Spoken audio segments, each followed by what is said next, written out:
ابھی یہ دیکھیے میرا دوست جو ہے نا آج کل کافی ریلیجس پوسٹ بھیجنے چالو کر دیا اس نے. عباس لیکن تم کو نہیں لگتا یہ پوسٹ میں ہمارے ریلیجن سے زیادہ دوسرے ریلیجن یا دوسرے سیکٹس کا کرٹیسزم ہے؟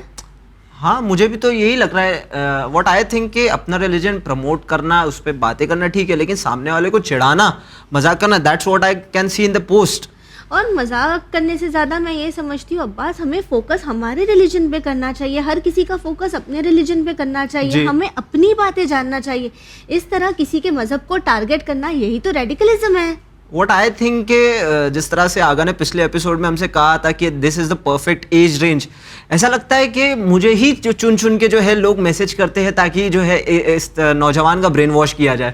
تاکہ عباس بات یہ ہے نا کہ تم اس ایج گروپ میں فٹ ہوتے ہو جہاں کے لوگوں کو, ینگسٹرز کو لے کے برین واش کیا جاتا ہے اور پھر ان کے ذریعے دہشت پھیلائی جاتی ہے, تو تمہیں الرٹ رہنے کی ضرورت ہے. بالکل صحیح. اور ہم آگا سے بھی پوچھنا چاہیں گے کہ کس طرح سے کسی نوجوان کو جو بالکل فریش ہے, جس کے ذہن میں ابھی کچھ نہیں ہے, اسے برین واش کیا جاتا ہے.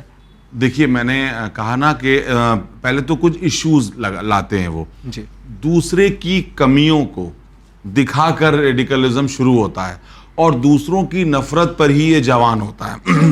مثلا نوجوانوں کو یہ دکھایا جاتا ہے کہ دیکھو کتنا ظلم ہو رہا ہے, ان کو ایسی ایسی خبریں بتائی جاتی ہیں کہ دیکھو تمہارے فرقے کے یا تمہارے مذہب کے لوگوں کو مارا گیا, ان کے ساتھ یہ سلوک کیا گیا, ان کے ساتھ یہ سلوک کیا گیا, تم کب تک خاموش بیٹھے رہو گے, کیا ہم لوگوں نے جو ہے وہ کچھ نہیں, ہم لوگوں کو کچھ نہیں کرنا چاہیے. یہ اس طرح سے اس کی ابتدا ہوتی ہے, ظلم کے خلاف آواز اٹھانا, ظلم کے خلاف آواز اٹھانا. یوں ہی دیکھو اللہ نے چونکہ ظلم میں بہت زبردست ریپلشن رکھا ہے, تو حق کے لیے بھی یہ ہے کہ حق کبھی ظلم کو برداشت نہیں کرتا. اسی طریقے سے باطل بھی اپنی طرف بلاتا ہے, کس طرح سے حق کی کسی چیز کا بہانہ بنا کر, یعنی اس کے لبادے میں. تو یہ کہا جاتا ہے دیکھو کتنا ظلم ہو رہا ہے, کتنی ناانصافی ہو رہی ہے, کیا کیا ہو رہا ہے, تو اس کے لیے ہمیں کھڑا ہو جانا ہوگا.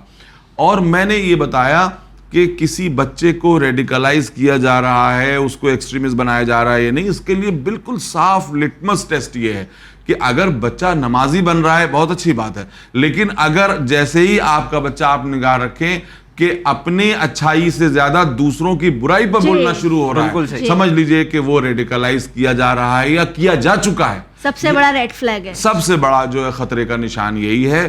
اور یہ ہر مذہب والے سمجھ لیں کہ اگر ان کی نسلوں کو جو ہے برباد کیا جا رہا ہے تو اس کی علامت یہی ہے. کیا علامت ہے؟ کہ جب وہ دوسروں کی غلطیاں گنوانے لگے, دوسرے مذہب کی غلطیاں گنوانے لگے, دوسروں کے خلاف زہر اگلنے لگے, بجائے اس کے کہ خود ایک ریلیجس اور اپرائٹ آدمی بنے, ایک سیدھے راستے پہ چلنے والا سیدھا سچا انسان بنے, اس کے بجائے جب وہ اپنے ریلیجن کا چیمپئن بننے کی کوشش کرنے لگے اور دوسروں کو برا کہنے میں زیادہ انٹرسٹ لینے لگے, تو یہ سمجھ لیجئے کہ اسے ریڈیکلائز کیا جا رہا ہے, کوئی اس کے دماغ سے کھیل رہا ہے, کوئی اس کا برین واش کر رہا ہے, اور کوئی اس کی زندگی کو برباد کرنا چاہ رہا ہے. جی بالکل ٹھیک. یہ بھی ہوتا ہے نا عباس, کئی بار جب ہم بات کرتے ہیں مذہب کی, ہم ہمارے مذہب سے بہت اٹیچڈ ہوتے ہیں, بچپن سے ہم ہمارا مذہب کے ساتھ بڑے ہوئے ہوتے ہیں, ہمارا دین ہمارے لیے بہت اہمیت رکھتا ہے. مسلمز کو گمراہ کرنے کا جو سب سے بڑا ہتھیار ہے, یا مسلم کے اگینسٹ یوز کرنے کا جو سب سے بڑا ہتھیار ہے, وہ یہی ہوتا ہے کہ اسلام تلوار کی نوک پر پھیلا ہے. اسے استعمال بھی دو طرح کیا جاتا ہے. ٹھیک ہے, کسی کو اگر مسلمان کے اگینسٹ کرنا ہے تو ہم اسے کہیں گے کہ اسلام تلوار کی نوک پر پھیلا ہے. مسلمان کو دوسرے کے اگینسٹ کرنا ہے تو یہ کہیں گے کہ ہم اس تلوار کے ذریعے ہی اسلام کو بچا سکتے ہیں.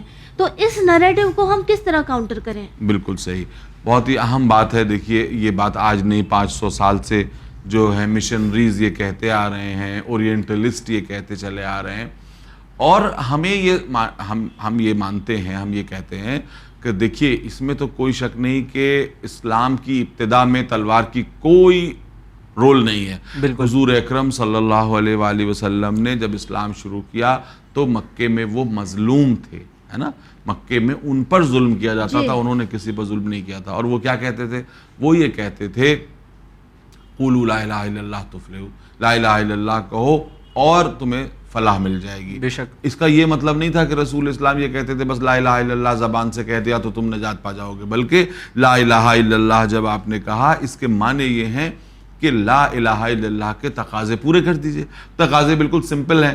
جب اللہ ایک ہے تو اس کی مخلوق بھی ایک ہے, اس کی مخلوق برابر ہے, برابر سے سلوک کیجئے. اگر اللہ سے محبت کرتے ہیں تو اس کی مخلوق سے محبت کیجئے. رسول اسلام نے یہی کہا تھا کہ اللہ کی معرفت, اس کے بندوں سے محبت, یہی پورے دین کو نچوڑا جائے تو یہی دو چیزیں نکلتی ہیں. تو اب بات آتی ہے, یہ بات تو صحیح ہے کسی حد تک کہ مسلمانوں نے حضور اکرم صلی اللہ علیہ وآلہ وسلم کے میسج کو پورے طور پر نہیں سمجھا, اور قرآن کے میسج کو پورے طور پر نہیں سمجھا. قرآن کہتا تھا پوری کائنات تمہارے ہاتھوں میں آ جائے گی, مگر تلوار سے نہیں, علم کے ذریعے اور اخلاق کے ذریعے. آج دیکھیے چاند کو اپنے اختیار میں کرنے کے لیے آپ کو تلوار کی ضرورت نہیں ہے, ٹیکنالوجی کی ضرورت ہے کہ نہیں ہے؟ بالکل صحیح. اور آپ کو جیتنے کے لیے ہمیں کس بات کی تلوار کی ضرورت نہیں, اخلاق کی ضرورت. جی بالکل ٹھیک. تلوار کے ذریعے جھکے ہوئے سر تب تک جھکے رہتے ہیں جب تک تلوار مضبوط رہتی ہے, بالکل. اور ادھر تلوار کمزور پڑی وہ سر اٹھ گئے. لیکن اخلاق کے ذریعے جھکے ہوئے سر کبھی اٹھتے نہیں. تاکہ ہم خاندان میں بھی یہی دیکھتے نا کہ اگر کسی نے ہمارے ساتھ اچھائی کی ہوتی ہے تو ہم اکثر یہ کہتے ہیں کہ ارے نہیں, میں اس کے ساتھ کیسے برا کر سکتا ہوں, وہ تو میرے وقت پر کھڑا تھا. بالکل صحیح. اس نے مجھ پر احسان کیا, اس نے مجھ پر احسان کیا. بالکل یہی تھا. لیکن بدقسمتی سے اسلام یعنی رسول اسلام کی وفات کے بعد مسلمانوں نے امپیریل اسلام کو ہی بہت اپنا کارنامہ سمجھا کہ ہم مصر کو فتح کر لیں, شام کو فتح کر لیں, یہ فتح کر لیں, وہ فتح. پہلی بات تو یہ کہ جس وقت حضور اکرم, سب سے پہلا جو اس دعوے کی میں رد کر رہا ہوں وہ یہ ہے کہ رسول اکرم صلی اللہ علیہ وآلہ وسلم جس دن دنیا سے گئے پورا جزیرہ نمائے عرب, پورا عرب مسلمان ہو چکا تھا. پیننسولا یعنی عریبین پیننسولا جس کو جزیرہ نما کہتے ہیں اردو زبان میں, پورا عریبین پیننسولا مسلمان ہو چکا تھا. کس بنیاد پر؟ تلوار کی بنیاد پر نہیں, رسول اکرم کی اخلاق اور ان کی اخلاقی اہمیت کی وجہ سے. جی ہو چکا تھا کہ نہیں ہو چکا تھا؟ آپ بتائیے پروفٹ نے کس کو تلوار لے کے کہا تھا کلمہ پڑھو ورنہ گلا کاٹ دیا؟ ایک بھی نہیں. بالکل بے بنیاد الزام ہے. کوئی بالکل ریسرچر اس بات پہ ریسرچ کرے, آ کر کے تاریخ کے ایک فیکٹ کو چیک کرے. بلکہ پروفٹ نے تو جو ہے وہ فاتح کی حیثیت سے مکے میں داخل ہوئے ہیں, اس وقت کہہ دیا کہ تم سب آزاد ہو. یہ کہہ کے نہیں کہا کہ تم آزاد ہو, کوئی بارگین نہیں کیا کلمہ پڑھو تب آزاد ہو, ایسا نہیں کہا پروفٹ نے, بلکہ کہا تم سب آزاد ہو. وہ لوگ جنہوں نے نبی کو پریشان کیا, تکلیف پہنچائی, ان کو مکے سے نکال دیا, ان کو ان کی سرزمین سے نکال دیا, ان کے وطن سے نکال دیا, اس کے باوجود پروفٹ یہ فرما رہے ہیں کہ اذهبوا انتم الطلقاء, تم سب طلقاء و آزاد کردہ غلام ہو, تم چلے جاؤ. آج جو ہے وہ انتقام کا دن نہیں, آج رحمت کا دن ہے. بے شک. تو کوئی بتائے کہ یہ پورا جو عریبین پیننسولا جس وقت مسلمان ہوا تھا تو کیا یہ تلوار کی نوک پہ ہوا تھا؟ بالکل نہیں. اب بات آتی ہے پروفٹ کے بعد جو ہسٹری ہے وہ دیکھیے, وہ مسلمانوں کی ہسٹری ہے, مسلمانوں کی ہسٹری ہے, اسلام کی ہسٹری نہیں ہے. تو مسلمانوں نے تلوار کا استعمال کیا ہوگا. دنیا میں بہت سی قومیں ہیں, جب وہ آگے بڑھتی ہیں تو انہوں نے بھائی جو انگریزوں نے جو ہے وہ اپنی سلطنت کو پھیلانے کے لیے تلوار کا استعمال نہیں کیا, تلوار کے معنی اسلحے کا استعمال نہیں کیا. ایک زمانہ تو تھا, ایک زمانہ وہ تھا کہ کہا جاتا ہے کہ انگریزوں کی حکومت میں سورج کبھی نہیں ڈوبتا, یعنی سورج ایک جگہ سے ڈوب کے دوسری جگہ نکلتا ہے, وہاں بھی ان کی حکومت ہے. کینیڈا اور امریکہ میں بھی ان کی حکومت تھی, اور ہندوستان میں بھی ان کی حکومت تھی, افریقہ میں بھی ان کی حکومت تھی, ہر جگہ ان کی حکومت تھی. تو اس کے لیے ان کو تو الزام نہیں دیا جاتا. تو جو کچھ مسلمانوں نے کیا, مثلاً اگر یہ کہا جائے کہ مسلمانوں نے فتوحات کی, تو مسلمانوں کی فتوحات اسلام نہیں ہے, they are both separate. بالکل. یعنی ہم یہ کہہ سکتے جس طرح اگر ہم بات کریں آج ISIS اور بوکو حرام کی, تو وہ غلط راستے پر ہے, ہمارا دین غلط راستے پر نہیں. اگر آج آپ یہ کہہ سکتے ہیں کہ ISIS اور داعش اور بوکو حرام اور جتنے بھی اس طرح کی جو ہے وہ بگڑے ہوئے ورژن آف اسلام ہیں, وہ اسلام کو صحیح ریپرزینٹ نہیں کر رہے ہیں, تو ہم یہ بات پاسٹ کے لیے بھی کہہ سکتے ہیں. ٹھیک ہے نا؟ بالکل. اور دوسری بات, کچھ اس سے گہری حقیقتیں بھی ہیں. گہری حقیقتیں یہ ہیں کہ مسلمانوں نے بہت سے ملکوں کو فتح نہیں کیا ہے, بلکہ ان ملکوں نے ان کو بلا کر ان کو ویلکم کیا ہے مسلمانوں کے, کہ آؤ اور اس باطل حکمرانی سے ہم کو آزاد کر دو. جی جیسے کہ ایران, بھئی ایران کو فتح کرنا, میں آپ کو سچ کہہ رہا ہوں, کہ ایران کی اتنی بڑی سلطنت، کسرا کی سلطنت کو فتح کرنا یہ مسلمانوں کے بس کا اس طرح سے نہیں تھا کہ جاتے اور چند لوگ اور جا کر کے پورا کر دیں، بلکہ سچی بات تو یہ ہے کہ ایران نے اسلام کو گلے لگایا تھا سامنے سے، بالکل سامنے سے. عوام ان کے ساتھ تھی، عوام نے کہا تھا کہ آؤ ہمیں اس باطل نظام سے نجات دلاؤ.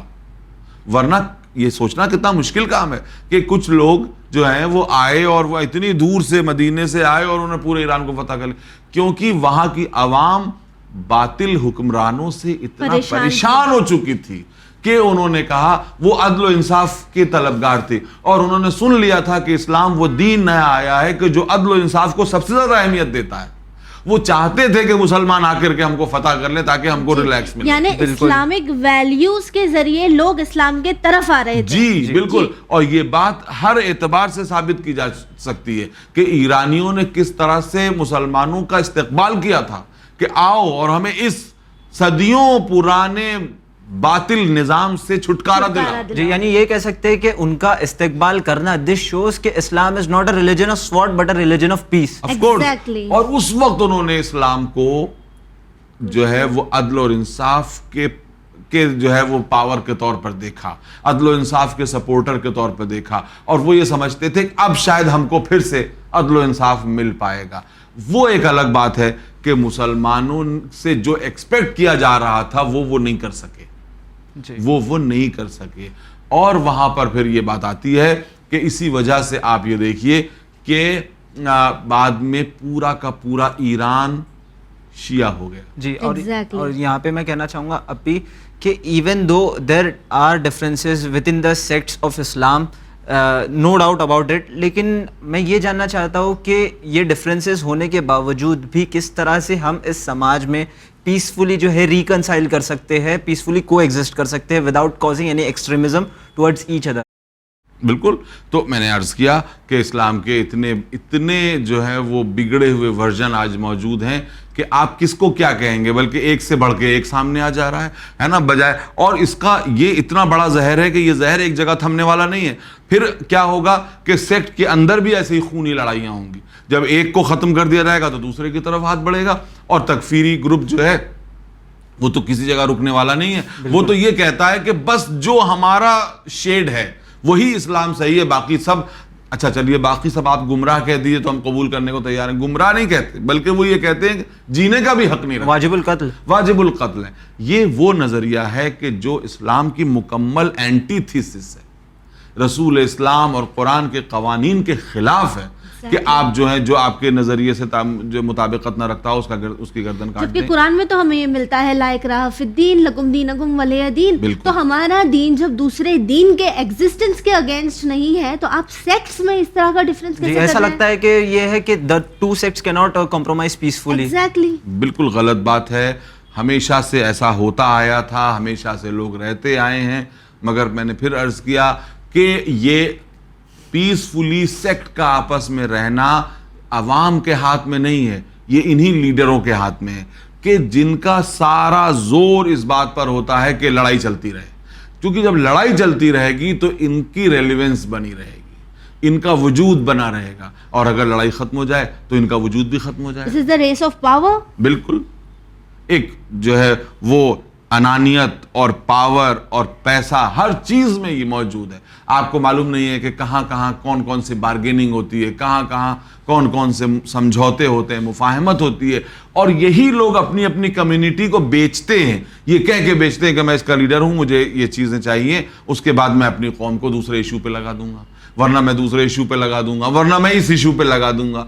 تو ان لوگوں نے عوام کو بھیڑ بکریوں کا گروہ سمجھ لیا ہے، گلہ سمجھ لیا ہے کہ جو چرواہا اور خود کو اس کا چرواہا سمجھ لیا ہے کہ چرواہا جس طرف اشارہ کرتا ہے بھیڑیں اس طرف چلی جاتی ہیں، چرواہا جس طرف اشارہ کرتا ہے اس کی بکریاں اس طرف چلی جاتی ہیں. تو بھیڑ بکریوں کو کی طرح سمجھنا عوام کو یہ ان لوگوں کا شعار رہا ہے. اور بھیڑ بکریاں وہی بن جاتے ہیں کہ جو ان ایجوکیٹڈ، جی ہم یہ کہہ سکتے ہیں بغیر پڑھے لکھے لوگ بغیر پڑھے لکھے لوگ علماء کے ہاتھ میں جو ہے وہ بھیڑ بکریوں کی طرح ہوتے ہیں, بھیڑ بکریوں کے گلے کی طرح ہوتے ہیں کہ نہ جن کا شعور ہے, نہ جن کو تمیز ہے, نہ جن کی فکر ہے, نہ جن کے پاس عقل ہے. جدھر موڑو ادھر مڑ جائیں گے, جدھر بھیجو ادھر پہنچ جائیں گے. ان سے بتا دیا جاتا ہے کہ یہ سب سامنے کافر ہیں. اس نے کہا ہاں ہم مانتے ہیں. کہا ان سب پہ اٹیک کر دو اس لیے کہ یہ سب جو ہے تمہارے مسلک کے نہیں, تو وہ اس پہ کر دیں گے. اور اس میں نقصان کس کا ہوگا؟ انہی بیچارے عوام کا ہوگا. کبھی آپ نے سنا کہ جو ہے وہ کسی مسلکی جو ٹسل ہوا تھا, کانفلکٹ ہوا تھا, اس میں کوئی لیڈر مارا گیا؟ نہیں, لیڈر نہیں مارے جاتے. نہ ادھر کے لیڈر مارے جاتے ہیں, نہ ادھر کے لیڈر, ان کے گھر والے مارے جاتے ہیں, نہ ان کے گھر والے مارے جاتے ہیں. ان کے گھر والے سب اپنی اپنی جگہ پہ ویل سیٹلڈ ہوتے ہیں, ان کا انتظام ہو چکا ہوتا ہے. بلکہ وہ کون مارے جاتے ہیں؟ وہی بیچارے روز کا کنواں کھودنے والے, روز کا پانی پینے والے, وہ جو بیچارے ایسے لوگ ہیں کہ جو سماج کے دبے کچلے ہیں, جن کے اندر یہ فرضی احساس بھر دیا جاتا ہے کہ تم ریلیجن کے چیمپئن ہو. جی, جب تک یہ وائلنس ہو رہا ہے اس کا مطلب یہ ہے کہ ان کی دکانیں چل رہی ہیں اور کچھ نہیں ہے بس. لیکن مولانا صاحب یہ تو تمام چیزیں ہیں جو ایشو ہے. اب اس بات سے ہم واقف ہے کہ ایکسٹریمزم, ریڈیکلزم آج موجود ہے, اور صرف موجود نہیں ہے, یہ بڑھتا جا رہا ہے. ہر مذہب میں موجود ہے, ہر مذہب میں موجود ہے, ہر مذہب میں بڑھ رہا ہے. اور ضرورت ہے اگر ہمیں, مذہب بڑھ رہا ہے مگر ایکسٹریمزم بڑھ رہی ہے, ایکسٹریمزم, ریڈیکلائزیشن بڑھ رہا ہے. جی, ایکچوئل مذہب نہیں بڑھ رہا ہے, بالکل ایکچوئل مذہب نہیں بڑھ رہا ہے, ایکسٹریمزم بڑھ رہا ہے. آپ دیکھیے عجیب بات ہے, سب کچھ چھلکا بڑھ رہا ہے, اندر کا مغز نہیں بڑھ رہا ہے. جیسے آپ ہر مذہب میں دیکھیں گی کہ بلڈنگز بہت شاندار بنتی جا رہی ہیں, خوب اچھے جو ہے وہ عبادت گاہیں بن رہی ہیں, پوجا گھر بہت اچھے بن رہے ہیں, مسجدیں بڑی اچھی بن رہی ہیں. مگر یاد رکھیے ایک مذہب اپنی عمارتوں کی بلندی سے نہیں پہچانا جاتا, اس کے ماننے والوں کی کردار کی بلندی سے اچھا مانا جاتا ہے. آخر میں بس آپ سے مال آ گیا تو بلڈنگیں تو اچھی بنی جائیں گی اپنے آپ, لیکن مال کے آ جانے سے قوم کی گہرائی کا پتہ نہیں چلتا. قوم کی گہرائی کا پتہ تب چلتا ہے جب یہ دیکھا جاتا ہے اس کے ماننے والے کتنے ایجوکیٹڈ ہیں, کتنے بااخلاق. جی اپی یعنی یہ کہنا چاہوں گا کہ the very essence of that place is missing if extremism is there. Exactly. بس آخر میں آپ سے یہی جاننا چاہیں گے کہ ہم نے مسئلوں پر تو بہت بات کی, اب بات آتی ہے سلیوشن کی, تاکہ اگر مسئلہ ہے تو اس کا سلیوشن ہونا ضروری ہے, اور آج کے دور میں تو بہت ہی زیادہ ضروری ہے, تاکہ یہ جو زمانہ ہے یہ سوشل میڈیا کا ہے. کسی کو گمراہ کرنا, غلط راستے پر لے کے جانا نا از جسٹ اے کلک اوے. ایسے میں ہم کس طرح ہماری عوام کو, خاص کر ہمارے نوجوان کو ان چیزوں سے دور رکھیں؟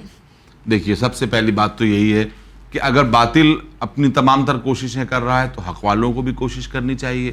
تو اس کے لیے پہلی بات تو یہ ہے کہ ہمارے دل و دماغ میں صحیح ویژن ہونا چاہیے, ہے نا, ویژن ہونا چاہیے. جو باہوش لوگ ہیں, سب سے پہلے ہر مذہب والوں سے ہم اپیل کریں گے کہ تم سب اپنی اوریجنل ٹیچنگز پہ پلٹ کے جاؤ. دیکھو ہندوازم میں یہ نہ دیکھو کہ فلاں نیتا کیا کہہ رہا ہے, بلکہ یہ دیکھو کہ ویدا نے کیا کہا ہے, جی یہ دیکھو گیتا نے کیا کہا ہے, یہ دیکھو کہ تمہارے شاستروں میں کیا کہا گیا ہے. مسلمانوں سے ہم یہ کہیں گے یہ نہ دیکھو فلاں مولانا نے کیا کہا, فلاں ملا نے کیا کہا, یہ دیکھو قرآن کیا کہہ رہا ہے, یہ دیکھو حضور پاک کا ارشاد گرامی کیا ہے. بدھسٹوں سے ہم یہ نہیں کہیں گے کہ یہ دیکھو کہ تمہارا فلاں مونک کیا کہہ رہا ہے, بلکہ یہ کہیں گے کہ تم دیکھو تمہاری جو ریلیجس کتابیں, تمہاری پٹاکا ہیں وہ کیا کہہ رہی ہیں. عیسائیوں سے ہم یہ نہیں کہیں گے کہ دیکھو فلاں پادری کیا کہہ رہا ہے, بلکہ یہ کہیں گے کہ دیکھو بائبل کیا کہہ رہی ہے نا, حضرت عیسیٰ مسیح نے کیا فرمایا تھا وہ دیکھو. تو پہلی بات تو یہ ہے کہ ہمیں واپس پلٹ کے اپنی مقدس کتابوں کی طرف جانا ہوگا, اسکرپچرز کی طرف جانا ہوگا, ان سے رجوع کرنا ہوگا. دوسری بات کہ کوئی بھی جاہل ذہن اپنے اسکرپچرز کو بھی نہیں پڑھ سکتا. اس کے لیے قوم کو تعلیم یافتہ بنانا ہوگا, ان کو ہوش کی باتیں سکھانی ہوں گی, بچپن سے بتانا ہوگا کہ دیکھو انسانیت کتنی بلند چیز ہے. اسلام کا مطلب یہ ہے کہ تم پہلے انسان بن جاؤ, اسلام کا مطلب یہ ہے کہ تم انسانوں کے دوست بن جاؤ, انسانوں کے دشمن نہ بنو. پھر جب ہم اپنی نسلوں کو تعلیم یافتہ کریں گے اور اپنے مذہب کی بنیادی کتابوں کی طرف لوٹ کے جائیں گے تو ہم یہ پائیں گے کہ جو کچھ ہم کو سرو کیا جا رہا تھا وہ تو بالکل ہی غلط تھا. قرآن کیا کہہ رہا ہے؟ قرآن کہہ رہا ہے لقد کرمنا بنی آدم, ہم نے بنی آدم کو عزت بخشی ہے.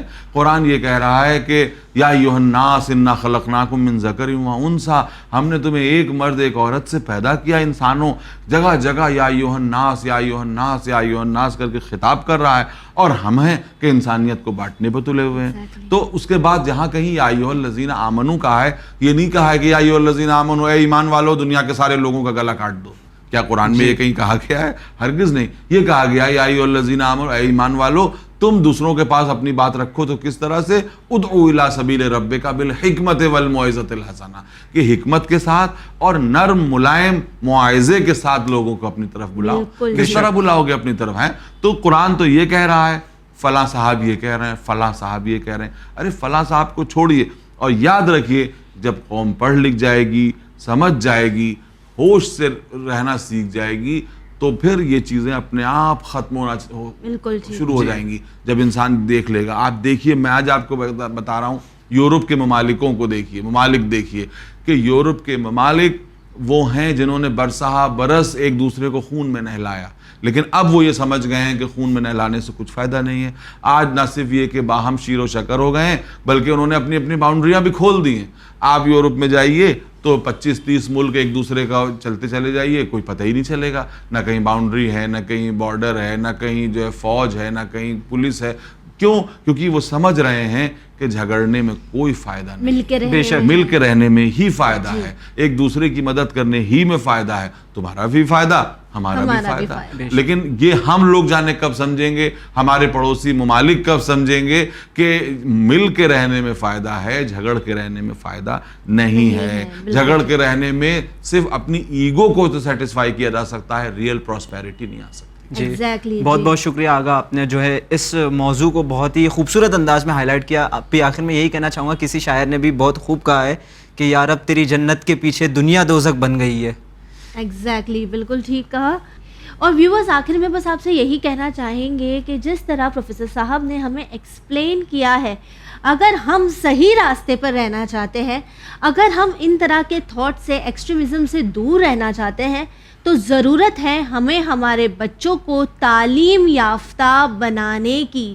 آپ سے کوئی ملا، کوئی بابا، کوئی سینٹ کہے نہ کہے، یاد رکھے اس بات کو کہ پروردگار عالم نے جب قرآن کو نازل کیا تھا تو جو سب سے پہلی چیز قرآن میں کہی گئی وہ تھی اقرا، پڑھو، تاکہ پڑھ کے ہی آپ زندگی میں صحیح راستے پر آگے بڑھ سکتے ہو. اسی امید کے ساتھ ہمیں دیجیے اجازت، پر بنے رہیے چینل ون کے ساتھ. پیغام انسانیت. شکریہ.